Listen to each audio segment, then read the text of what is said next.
ଆମେ ଯେଉଁ ସମାଜରେ ବାସ କରୁଛୁ ବା ଯେଉଁ ସାହିରେ ରହୁଛୁ ସେଠାରେ ଆମର ପ୍ରତିବାସୀମାନେ ଆମକୁ ଧାର୍ମିକ ଭାବିକି ସେମାନେ ଆମ ସହିତ ଭଲ ବ୍ୟବହାର ରଖନ୍ତି, ସେମାନେ ଆମ ଉପରେ ନିର୍ଭର କରି ଜୀବନ କାଟନ୍ତି।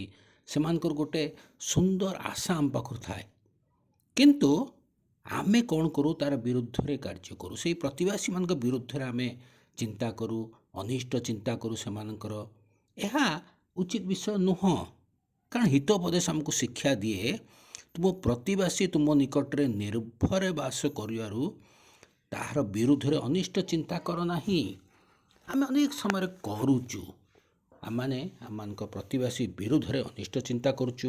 ପ୍ରତିବାସୀର କୌଣସି ଉନ୍ନତି ଦେଖିଲେ ଆମେ ହିଂସା କରୁଛୁ, ଈର୍ଷା କରୁଛୁ। ଏହା କଦାପି କରିବା ଉଚିତ ନୁହଁ। କାରଣ ଆମ ପ୍ରତିବାସୀ ଆମ ଉପରେ ନିର୍ଭର ରଖି ସେ ବସବାସ କରୁଅଛି।